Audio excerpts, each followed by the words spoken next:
guys, so welcome. Punta kami ngayon sa IDIM, Bake Your Own Cake sa Megamall. Dito na naman, yan, maraming tao. Though kahit maraming tao, siguro lang.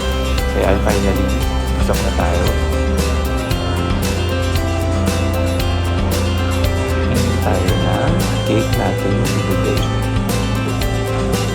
Marami silang choices guys, so kayo na mamili ko anong gusto nyo ng flavor, may makasama na rin sa mga decorations. So yan ang napili namin for today's video. So syempre, payment first tayo guys before tayo mag-start mag-bake. By the way, nag-offer sila ng iba-ibang modes of payment.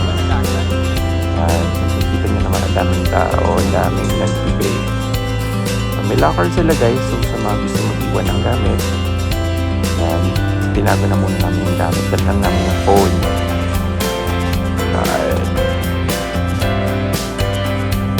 So ito na, ina-explain na ni ate sa atin yung procedure and kung paano step by step gagawin yung ating cake. So yan, meron sila ipapahiram na iPad para mag-guide kayo sa step by step at saka mga ingredients na kukunin nyo throughout the process. By the way guys, meron pala silang pinapahiram na tripod. Sabihin nyo lang din sa cashier before kayong umupo para magamit yung tripod para sa vlog. Yan. Una nangangapa pa kami, kailangan siyang sukatin. So yan, nakasetup na yung hiniram natin tripod para ma-document natin yung ating first time pag-bake guys. So yan, pinifigure out pa namin kung ano una namin gagawin. Kasi nakakalito siya actually pag first time mong nag-bake. Nalilito ka kung ano yung mga ingredients, ano yung mga gagamitin. So yan, dito na lang merong guide na iPod.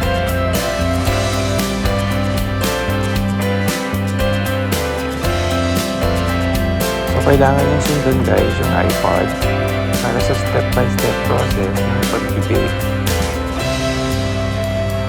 para di kayo magkamali.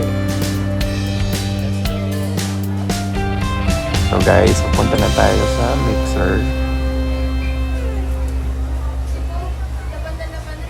Makikita nyo dyan, ando sa may bandang entrance yung mixer. Yan, naka-line up lahat ng mixers.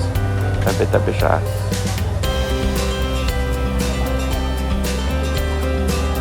Dahil first time namin maggamit ng mixer, hindi namin alam kung saan siya pipindutin.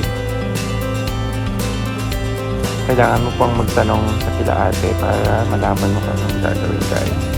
Kaya set up mo yung, sorry hindi ko alam kung anong tawag sa mga parts ng machine na yan. Okay, so kailangan munang basahin yung nasa iPad para hindi tayo magkamali.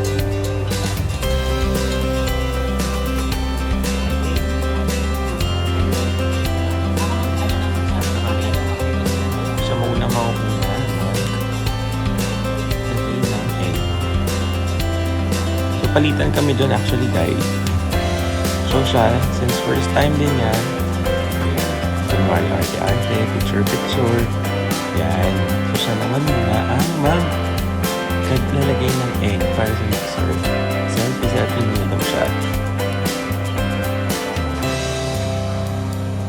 Kailangan careful ka rin guys kasi baka malaglag yung shells ng egg.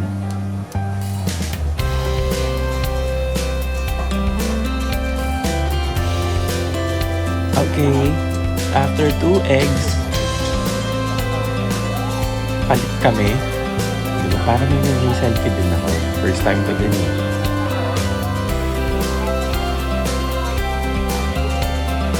Okay, so daan-daan, arte-arte.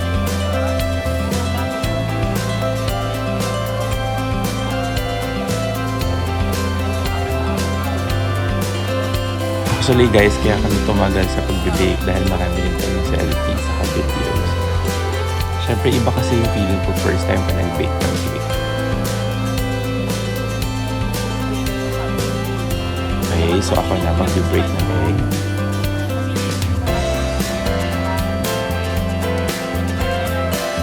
Sobrang ingat lang ako nun guys kasi baka may malaglag na shell mapunta dun sa mixture.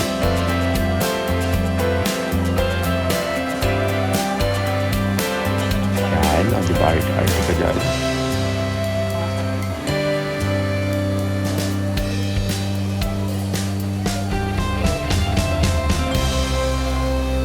Second egg na. Salita naman tayo, may ginagawa naman tayo. Actually, masaya pala mag-bake, guys. Yun nga lang pag first time mo, parang feeling mo kasi konting mali mo lang iba yung lasa nung ginagawa mo cake. Though meron namang procedure ng step by step dun sa iPad, hindi ka naman magkakamali. Saka nakalagay din doon kung ilan, kung gaano karami yung ihahalo mo.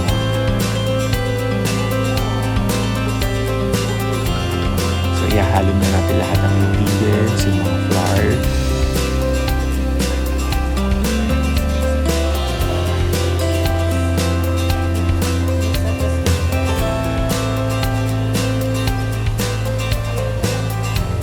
Nakatawa lang din ng hipsters kasi hindi namin alam kung paano i-on yung machine. Hinahanap namin kung saan yung mga pindutan. Tapos meron kasi yung parang iniikot, nandun yung gaano katagal, parang gano'n. Tapos hinahanap din namin kung paano siya i-on. Medyo tagal lang kami dyan, sorry yan. Pero masaya pala pag nag-explore ka ng mga bagong bagay. So ihahalo natin yung other ingredients. Ayan, chocolate. Para i-prepare na siya, i-mix dun sa machine. Dino-double check lang namin yung mga ingredients. Baka kasi may kulang eh. Baka pag may kulang, matabang yung cake. Or baka hindi siya yung foamy niya. So may milk. Sinisimot namin guys para sulit.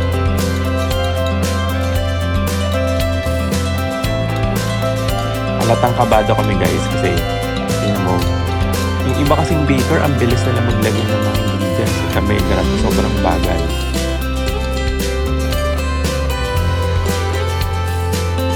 Okay, so i-on na namin yung mixture. Ayan, nakita namin yung on nasa label ng likuran. Tapos meron siyang i-ikot para dun sa timer. Okay, so while waiting, observe mo muna yung nangyari since first time mo.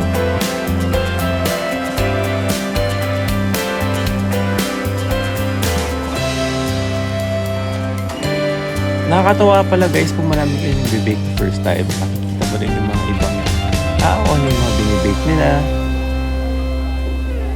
Ayan, so yan, tinawag ko dun si ate kasi gusto kong i-make sure kung tama ba yung ginagawa namin. Ayan.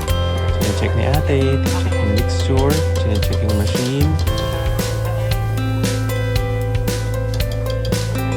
Okay, ayan. Buti na lang si ate.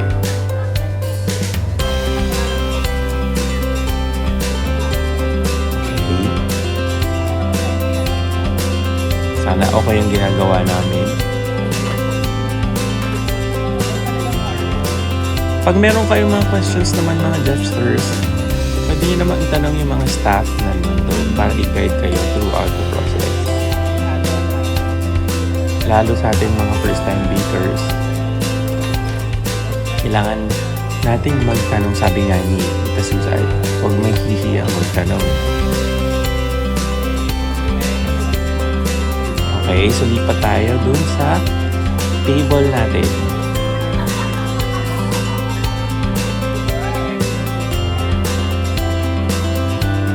Okay, dino-double check niya. Medyo mark din yung double check niya.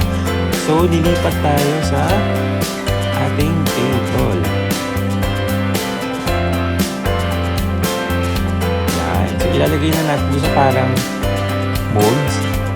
Tama ka, sorry. Kung tama yung mga sinasabi ko. Doon natin ilalagay yung ginawa nating mixture.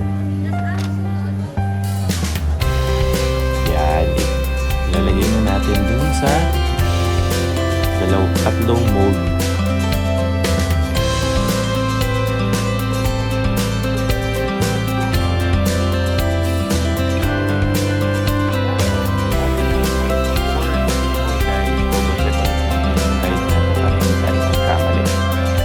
Double checking.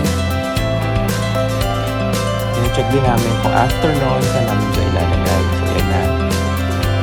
I-pour na natin dun sa tatlong mold natin yung ginawa natin mixture. Yan. So, pinapantay-pantay niya yung paglagay ng mold. Kasi yan yung para magiging tatlong layer ng ating chocolate cake. Diba? Siyempre first time kasi namin. So, salitan kami sa bawat steps.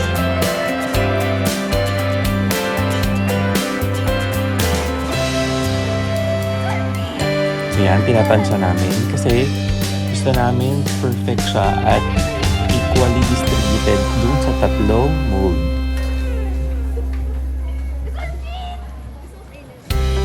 Actually guys, habang nagbe-bake kayo, so sobrang dami nagbe-bake, maaamoy mo talaga yung mga amoy ng food.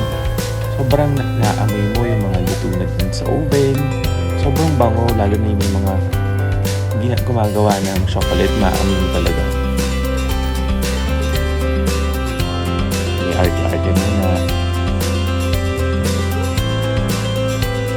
So yan, habang busy siyang inaayos mo yung mold yan, nagtanong muna tayo pang FB reel natin. So arte-arte muna tayo. Konting selfie, konting video, pang TikTok.